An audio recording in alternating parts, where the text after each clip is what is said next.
Ambassador Zekthara smoothed her silver robes and checked her translation device one more time. The human delegation sat across from her in the meeting room of the diplomatic vessel, Serenity's Promise. Their ship looked so small compared to the massive Valorian cruiser, just like everything else about these newcomers to galactic society. The humans had only made contact with the Galactic Council 18 months ago. Their technology seemed crude and primitive compared to the advanced civilizations that had ruled space for thousands of years. While other species had elegant energy weapons and sophisticated shield systems, humans still used metal bullets and explosive devices. It was almost embarrassing. "Captain Chen," Zekthara began, her voice carrying the formal tone used for important diplomatic matters. "The Galactic Council appreciates humanity's offer to help in our current crisis." Captain Sarah Chen nodded politely. She was a middle-aged woman with gray streaks in her dark hair and calm blue eyes. Her uniform was simple and practical, nothing like the ornate clothing worn by other species' military leaders. "Everything about the humans seems so basic. The Void Swarm has been attacking our worlds for 3 years now," Zekthara continued. "They are a terrible enemy. These creatures consume everything in their path and adapt to our weapons faster than we can develop new ones. We have lost 17 star systems already." The other alien representatives around the table shifted uncomfortably.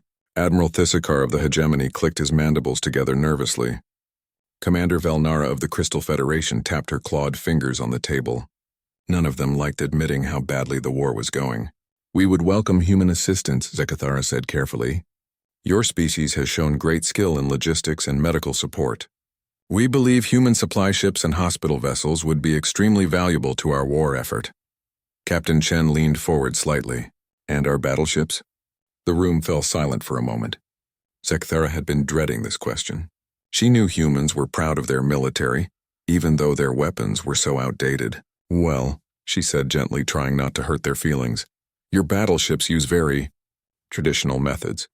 Kinetic weapons and chemical explosives are quite charming, but they would not be effective against the Void Swarm. Our energy weapons and plasma cannons are much more advanced." Admiral Thisakar spoke up, his translator making his insect-like clicking sound human. "The Swarm's bioships have thick armor that can absorb most impacts. Your metal projectiles would simply bounce off harmlessly." Commander Velnara added, "Our quantum disruptors can break apart matter at the atomic level. Our photon lances can cut through a battleship in seconds. These weapons are far beyond anything your species has developed." Captain Chen's expression did not change. She simply nodded and said, "I see." "Please do not take offense," Zekthara said quickly. "Every species develops at its own pace. Your people have made remarkable progress for such a young civilization. In a few thousand years you may develop energy weapons too. We understand that you want to contribute to the war effort," Admiral Thisakar said. "But sending primitive battleships against the Void Swarm would be like sending your warriors to fight with stone clubs. They would only get in the way of our advanced tactics. The Council has decided that human forces should focus on support roles," Zekthara explained. "Your medical ships could save many lives. Your cargo vessels could transport supplies to our fleets. These contributions would be very valuable." Captain Chen was quiet for a long moment. The aliens watched her nervously, hoping they had not insulted the humans too badly. Building good relationships with new species was important, even primitive ones. "So you want our support ships but not our battleships," Chen said finally. "Exactly," Zekthara said with relief. "Your battleships should remain safely in human space away from the fighting. There is no need to risk your people's lives with ineffective weapons." "The Void Swarm is extremely dangerous," Commander Velnara warned. "Their bioships can adapt to different attacks very quickly. Even our most advanced weapons sometimes fail against them. Your kinetic weapons would be useless. We have been fighting space wars for 3,000 years," Admiral Thisakar said proudly. "We know what works and what does not work against different enemies. Trust our experience in these matters." Captain Chen looked around the table at all the alien faces staring at her. Some had multiple eyes, others had tentacles instead of arms, and a few breathed different atmospheres through special masks, but they all had the same expression. The look adults gave to children who wanted to help with dangerous work. "I understand your concerns," Chen said calmly. "The Terran Defense Force will provide support vessels as requested. Our hospital ships and supply convoys will be ready to deploy within 2 weeks. Excellent, Zekthara said, feeling much better. And your battleships? Will remain withdrawn from the war exactly as the Council requests, Chen replied. The aliens all looked relieved. They had been worried about hurting human feelings, but Captain Chen seemed to accept their decision gracefully. It was better this way. The humans could contribute safely while the advanced species handled the real fighting. We are grateful for human cooperation, Zekthara said formally.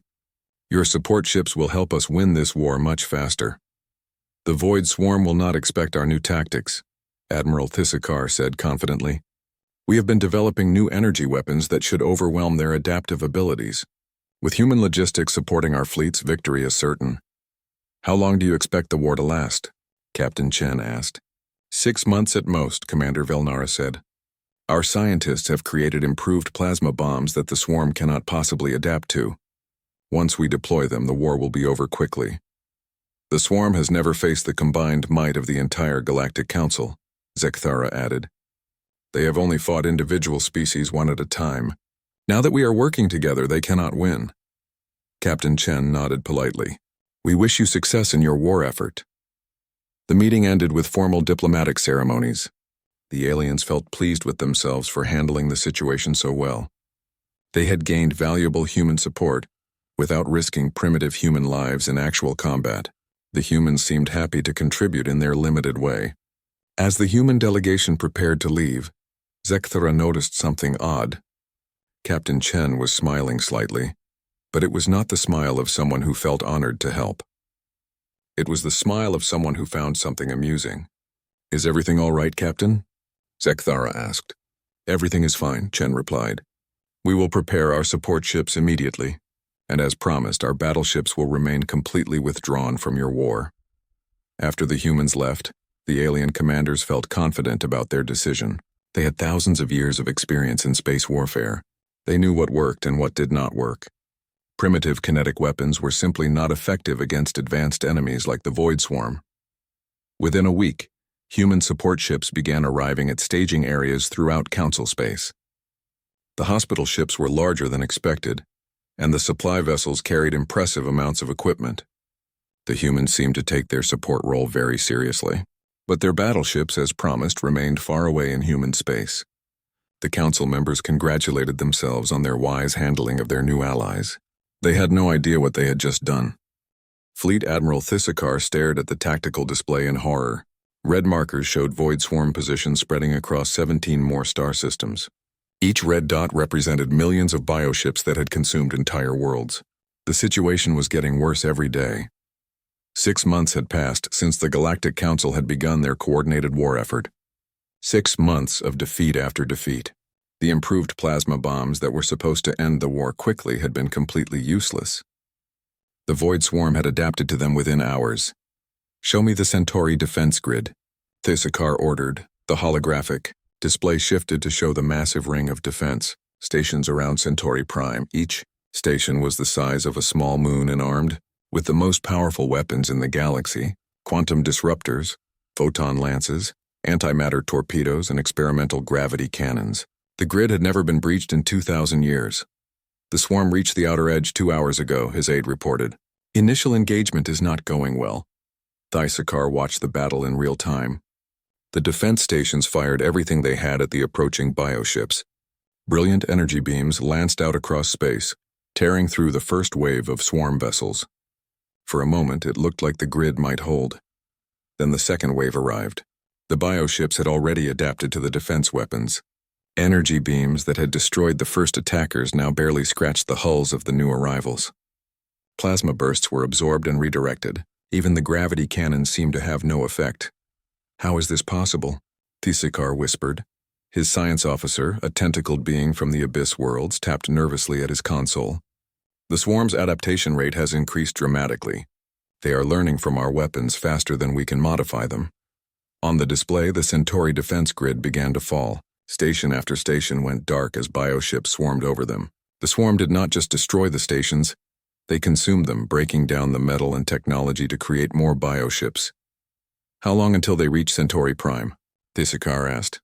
4 hours, came the reply.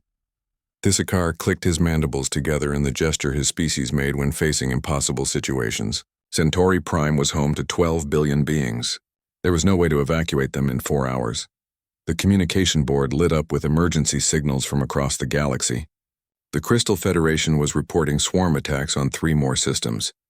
The Valorian Empire had lost contact with their frontier colonies. Even the mighty hegemony was pulling back its fleets to protect core worlds. "Sir," his communications officer called out, "we are receiving a message from the Emergency Council meeting on Nexus Station." The main screen shifted to show the emergency session of the Galactic Council. Representatives from dozens of species filled the chamber, all talking at once. Panic was clear on every face, no matter how alien. Ambassador Zekathara was trying to maintain order. "Please, everyone must remain calm. We need to discuss our options rationally." "What options?" screamed the representative from the Tau Empire. "The swarm adapts to everything we throw at them. Our most powerful weapons are useless. Perhaps we should consider evacuating the mid-rim entirely," suggested the delegate from the binary systems. "Fall back to the core worlds and make a final stand there. Evacuate 40 star systems?" Zekathara looked shocked. "Hundreds of billions of lives. Better than losing everything," Admiral Thisakar said grimly as he joined the conference. "The Centauri defense grid is falling as we speak. If we cannot hold the grid, we cannot hold anything." A hush fell over the chamber. The Centauri defense grid was legendary. Every schoolchild in the galaxy learned about its mighty weapons and impregnable defenses. If the grid could not stop the swarm, what could? "We need new strategies," said Commander Velnara. "Everything we have tried has failed. We need to think of something the swarm has never seen before." "What about the forbidden weapons?" asked someone from the back of the chamber. "The planet killers we banned after the Third Galactic War? Those weapons would destroy our own worlds too," Zekathara replied. "We cannot save our people by killing them ourselves." "Then what do you suggest?" demanded the Tau representative. "Should we just surrender?" The chamber fell silent. No one had any answers. For 3,000 years, the galaxy's civilizations had developed more and more sophisticated weapons. Energy beams, plasma cannons, quantum disruptors, all useless against an enemy that could adapt to anything. Admiral Thisakar cleared his throat. "There is one option we have not discussed." Everyone turned to look at him. His insect-like face was grave. "The humans," he said quietly. "The humans." Zekathara looked confused. "Their support ships are already helping us. Their medical vessels have saved thousands of lives." "I mean their battleships," Thisakar clarified. A few beings laughed nervously. "Their primitive kinetic weapons?" Commander Velnara shook her head. "How could metal bullets help when energy weapons fail?" "I do not know," Thisakar admitted. "But we have tried everything else. Maybe primitive weapons would surprise the swarm somehow." "That is ridiculous," scoffed the binary systems delegate. "Kinetic weapons are thousands of years outdated. They were ineffective even against our ancestors' ships. Besides," Zekathara added, "we specifically asked the humans to keep their battleships withdrawn from the war. We told them their weapons were too primitive to be useful."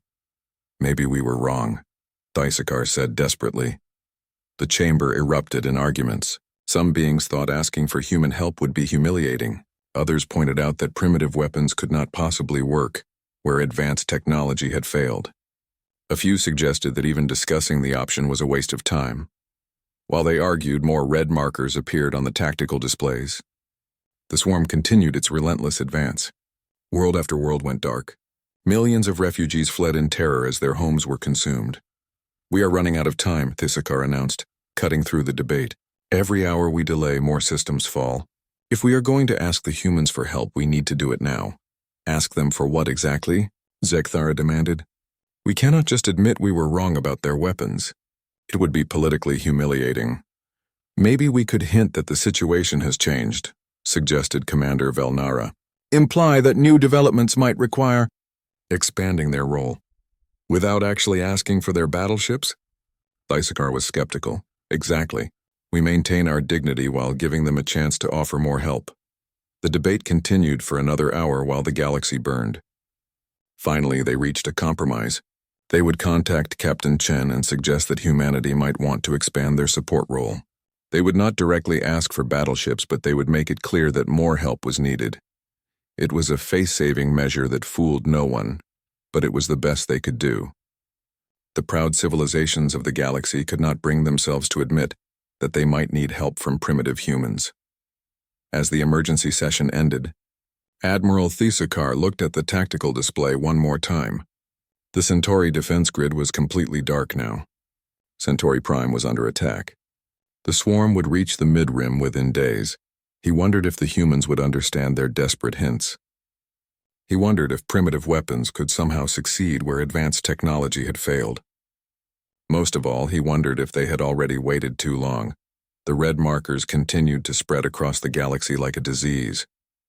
Time was running out, and their only hope might be the species they had dismissed as too primitive to matter.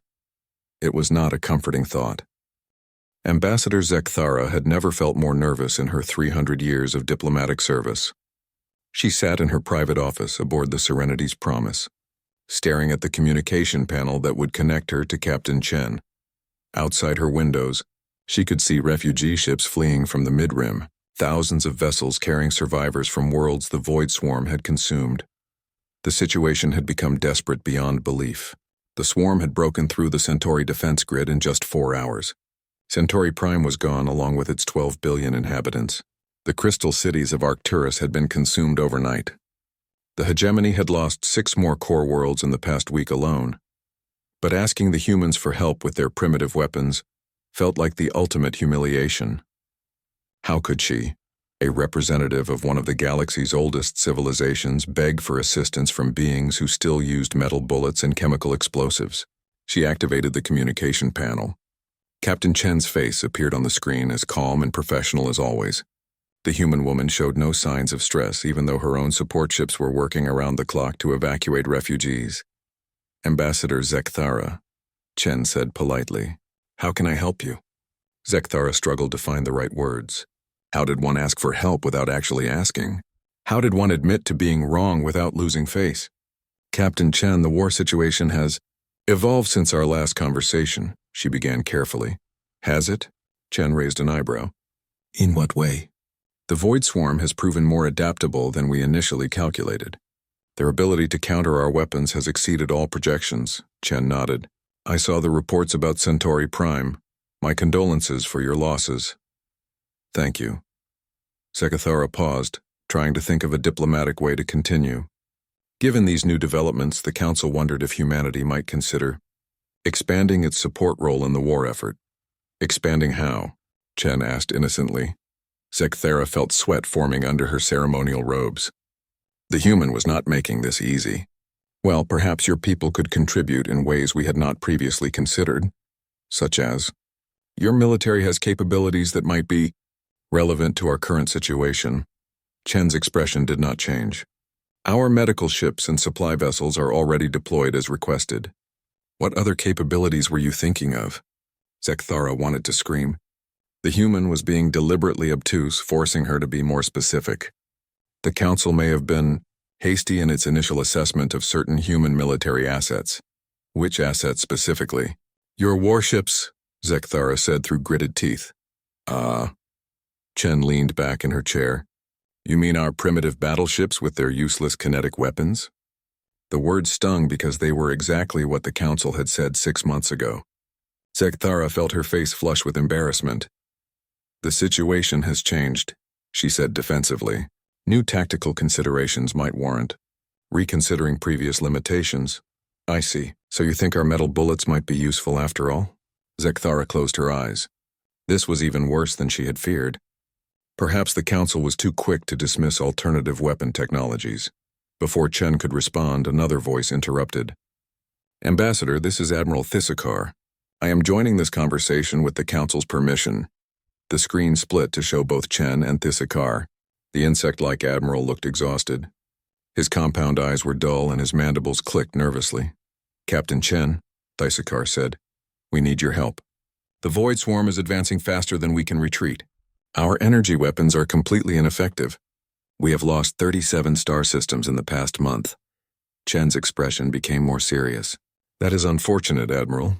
But as I recall, the Council specifically requested that our battleships remain withdrawn from the war. You said our weapons were too primitive to be effective. We were wrong, Thesakar said bluntly, ignoring Zekthara's shocked gasp. We have tried everything. Quantum disruptors, plasma cannons, antimatter torpedoes, gravity weapons. The swarm adapts to all of them within hours. Maybe primitive weapons would work differently. Maybe, Chen agreed. But our battleships are still withdrawn from the war, exactly as the Council demanded. Zekthara realized the human was going to make them beg. The proud captain was sitting there calmly while the galaxy burned, waiting for a formal request. It was humiliating, but they had no choice. Captain Chen, Zekthara said formally, the Galactic Council humbly requests that humanity reconsider its military deployment in the current conflict. You want us to send our battleships? Yes, Zekthara whispered. The same battleships you called charmingly antiquated? The ones with metal projectiles that would just bounce off harmlessly? Yes. The primitive ships that would only get in the way of your advanced tactics? Admiral Thisakar spoke up. Captain, please. We are desperate. The swarm will reach the core worlds within weeks. If you have any way to help us, we need it now. Chen was quiet for a long moment. When she spoke, her voice was deadly serious. Admiral, Ambassador, before I agree to anything, I need you to understand what you are asking for. Human battleships were not designed for the kind of civilized warfare your species practice. What do you mean? Zekthara asked nervously. Your weapons are elegant, precise. They destroy enemy ships cleanly and efficiently. Our weapons are not like that. How are they different? Thisakar inquired. Chen stood up and walked to a display screen behind her desk. She activated it to show technical specifications that made the aliens gasp. This is the TDF battleship Inevitable Consequence. Its main weapons are relativistic kill vehicles, chunks of dense metal accelerated to 90% of light speed.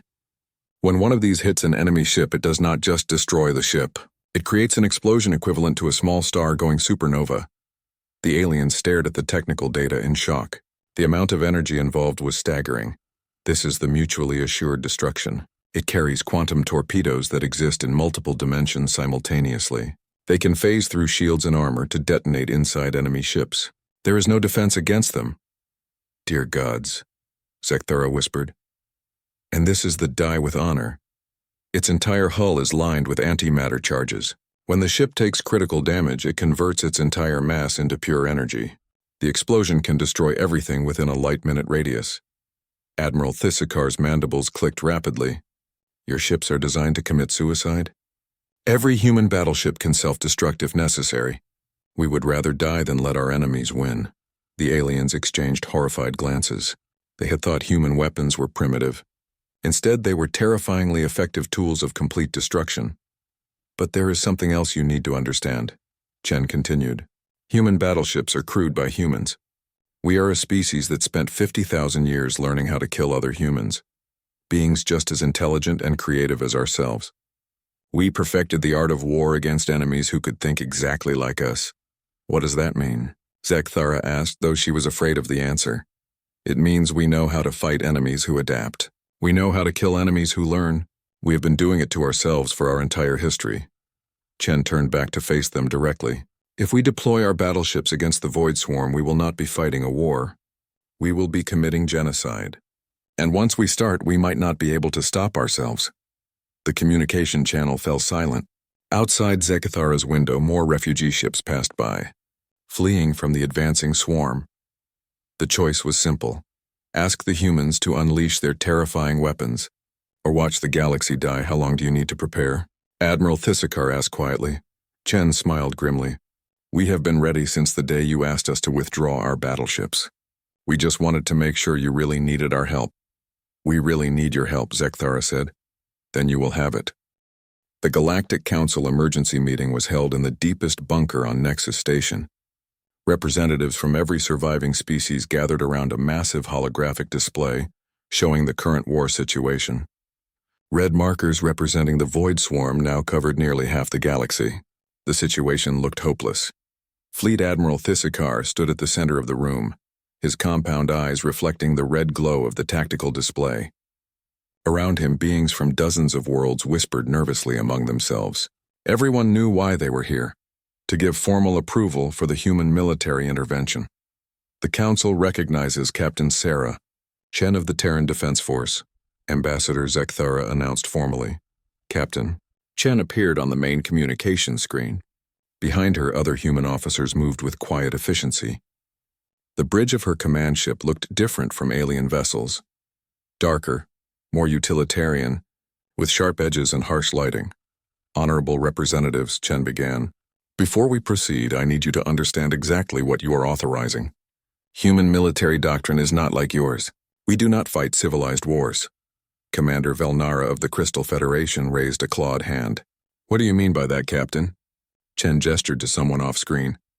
The holographic display changed to show detailed schematics of human warships. The aliens gasped as they saw the specifications. This is a human battleship, Chen explained. Notice that it has no energy shields, no plasma weapons, no quantum disruptors. Instead, it carries weapons designed by a species that has been trying to destroy itself for millennia. The schematic showed massive railguns running the entire length of the ship. Each weapon was larger than most alien fighters. These are kinetic cannons. They fire projectiles at significant fractions of light speed. When these projectiles hit a target, they release more energy than your antimatter warheads. But how do they penetrate modern shields? Asked the representative from the binary systems. They do not penetrate shields, Chen replied. They ignore them completely. Energy shields are designed to stop energy weapons. They cannot stop mass moving at relativistic speeds. The display shifted to show torpedo tubes and missile bays. These are hunter-killer missiles. Each one contains an artificial intelligence designed specifically to track and destroy enemy vessels. They can pursue targets through hyperspace, navigate asteroid fields, and coordinate attacks with other missiles. Once launched, they will not stop until their target is destroyed. Admiral Thisakar clicked his mandibles nervously. How do you control such weapons? We do not, Chen said simply. Once deployed, they operate independently. Human military philosophy is based on the assumption that our enemies are at least as intelligent as we are. Our weapons are designed to function even if the humans controlling them are dead. The aliens exchanged worried glances. They were beginning to understand that human weapons were not just primitive. They were something far more dangerous. Show them the nanoswarms, said another human voice from off-screen. Chen nodded grimly. These are self-replicating combat nanobots. When deployed against an enemy fleet, they begin consuming enemy ships and converting the material into more nanobots. A single deployment can theoretically consume an entire fleet if not stopped quickly enough. That sounds like the Void Swarm itself, Zekathara said with horror. Yes, Chen agreed. We developed these weapons specifically to fight enemies like the Void Swarm, enemies that adapt and evolve during combat. The display changed again to show what looked like a space station. This is a human fortress ship. It carries enough firepower to sterilize an entire planet, but more importantly, it serves as a mobile construction facility for building more weapons during extended campaigns. You build weapons during battles? Commander Velnara asked. Human wars often last for years or decades. We learned long ago that the side with better logistics usually wins. Our fortress ships can manufacture new weapons, repair damage, and even build additional warships using raw materials from destroyed enemies. The room fell silent as the implications sank in. Human military technology was not just different from their own. It was designed for total war on a scale they had never imagined. There is one more thing you need to understand, Chen continued. Human battleships are crewed by volunteers who have sworn an oath to fight until they die. Every single person on our warships has accepted that they will probably not survive the war. Why would anyone volunteer for certain death? Asked the Tau representative. Because humans believe some things are more important than individual survival. We will sacrifice everything to protect what we care about. Chen paused to let that sink in before continuing. Every human battleship carries enough antimatter to destroy itself and everything within several light minutes. If a ship is about to be captured or overwhelmed, the crew will detonate it rather than let the enemy benefit from their defeat. Admiral Thisakar was struggling to process what he was hearing. Your entire military is based on suicide attacks? Not suicide attacks, Chen corrected. Acceptable losses. There is a difference. We plan to win our battles, but we accept that winning might require some of us to die. Every human warrior understands this. The holographic display showed a new image. A massive human fleet gathered at the edge of the galaxy. Hundreds of dark, angular ships bristling with weapons the aliens could barely comprehend. This is Battle Fleet Omega, Chen announced. 357 warships carrying enough firepower to crack planets. They have been waiting at the border of human space since the day you asked us to withdraw from the war. Waiting for what? Sekthara asked.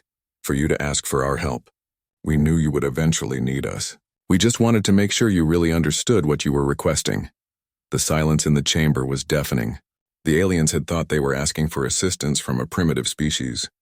Instead, they had just discovered that humans possessed weapons of unimaginable destruction, operated by warriors who considered death an acceptable price for victory. Captain, Admiral Thisakar said carefully, are you certain these weapons will be effective against the Void Swarm? Chen smiled grimly. Admiral, the Void Swarm adapts to energy weapons because energy weapons follow predictable physical laws. But humans do not fight with predictable tactics.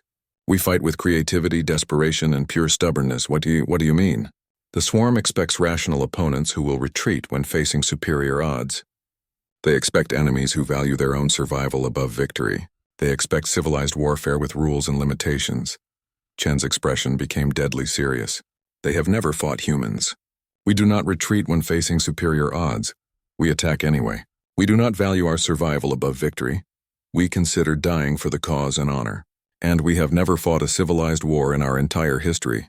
The display showed human ships beginning to move, leaving their positions at the galaxy's edge and heading towards swarm-controlled space.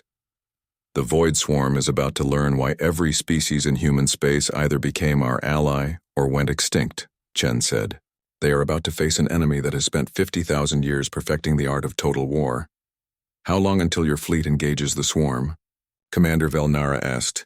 They are already moving. First contact will occur in 72 hours. Admiral Thisakar looked around the chamber at his fellow council members. They all had the same expression, a mixture of hope and terror. They had unleashed something that might save the galaxy, but they were no longer sure they wanted to know what the cost would be. Captain Chen, Sekthara said formally, the Galactic Council hereby authorizes full human military intervention against the Void Swarm threat. Understood, Ambassador. We will handle the situation from here. The communication ended, leaving the aliens alone with their thoughts and their fears. Outside the bunker, refugee ships continued to stream past, carrying survivors from the latest swarm attacks. But now, for the first time in months, there was hope.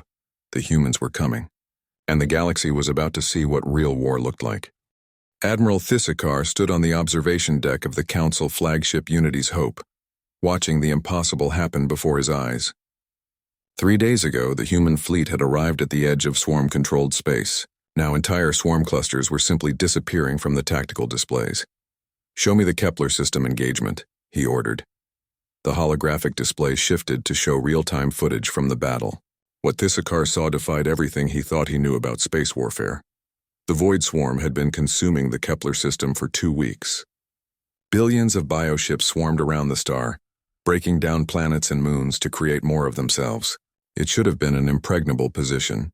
Too many enemies for any conventional attack. The human response was not conventional. Instead of attacking the bioships directly, the humans had fired a single projectile at the system's star.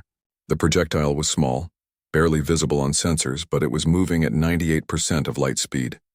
When it hit the star, it triggered a controlled collapse that turned the entire solar system into a weapon. The star went supernova. Every bioship in the system was instantly vaporized. The explosion was so massive it destroyed swarm positions in 3 neighboring systems as well. They turned a star into a bomb, whispered his aide, a young officer from the Crystal Federation. How is that even possible? Human engineering, Thisakar replied grimly. They have been planning this for much longer than we realized. The display shifted to show another engagement in the Vega sector. Here the humans had deployed their nanoswarms against a massive void swarm breeding facility. The aliens watched in horrified fascination as tiny machines consumed the bioships faster than the swarm could adapt to them. Sir, his communications officer called out, we are receiving a transmission from Captain Chen. Chen's face appeared on the main screen. Behind her, human officers worked with calm efficiency despite the massive battles raging around them. Admiral Thisakar, Chen said, I wanted to give you a status update. The Void Swarm is proving less adaptable than we expected. Less adaptable? Thisakar could not believe what he was hearing. Your weapons seem incredibly effective. That is because we are not fighting them the way they expect to be fought. The swarm adapts to energy weapons by analyzing their frequency and power signatures. But our kinetic weapons do not have frequencies. They are just mass and velocity. The display showed human battleships firing massive projectiles at swarm formations. Each shot was like a tiny meteor, impossible to stop or deflect. The bioship's adaptive armor was useless against simple physical impact.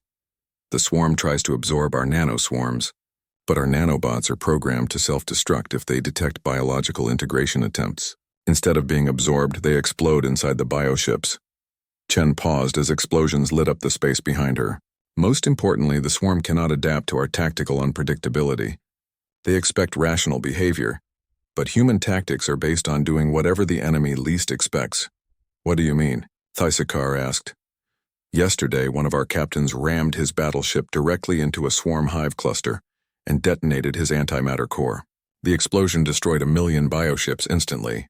The swarm had no adaptation for an enemy that willingly destroys itself to kill them. Thysakar felt his mandibles click together involuntarily. The humans were fighting with a level of ruthlessness that made the void swarm look gentle by comparison. Captain, how many human ships have been lost? 47 battleships so far, Chen replied without emotion. All crew members died as heroes. Their sacrifice has saved billions of alien lives. The casual way she discussed massive human casualties was deeply disturbing. These beings really did consider death an acceptable price for victory. Sir, the communications officer interrupted. We are getting reports from across the galaxy. The swarm is retreating from 17 systems simultaneously. Retreating? Thysakar had never heard of the void swarm retreating from anything. Chen smiled grimly. The swarm is finally starting to understand what they are facing. They have realized that humans are not like other species. We do not surrender, we do not negotiate, and we do not stop fighting until our enemies are completely destroyed. The tactical display updated to show the overall war situation. For the first time in years, the red markers representing swarm positions were shrinking instead of expanding. Entire clusters were going dark as human weapons systematically eliminated them. How long until the swarm is completely eliminated? Thysakar asked. At current rates, approximately 18 hours, Chen replied. Thysakar stared at her in shock. 18 hours? The swarm has been threatening the galaxy for 3 years. The swarm was threatening species that fought with energy weapons and followed rules of civilized warfare. They have never faced an enemy that fights like humans do. The display showed the final major swarm concentration. A massive biofleet gathered around their original hive world. Millions of bioships had formed defensive positions, but the humans were already moving to attack. What is your plan for the hive world? Thysakar inquired. Total sterilization, Chen said without hesitation. We cannot risk any swarm survivors adapting to our weapons and rebuilding. The entire species must be eliminated. The entire species? Thysakar was horrified. That is genocide. Yes, Chen agreed calmly. Sometimes genocide is necessary. The void swarm cannot coexist with other life forms. They consume everything they encounter. The only way to protect the galaxy is to make sure none of them survive. The human fleet was approaching the hive world now. Instead of attacking immediately, they had formed a perfect sphere around the planet, cutting off all escape routes. We will use quantum torpedoes to crack the planet's core, Chen explained. The explosion will destroy every bioship in the system and sterilize the entire world. Nothing will survive. Thysakar watched as human ships fired their quantum torpedoes simultaneously. The weapons phased through space-time itself, appearing inside the planet's core without crossing the distance between. The planet began to glow from within as its nuclear structure destabilized. Captain, Thysakar said urgently, your ships are too close to the explosion. You need to retreat.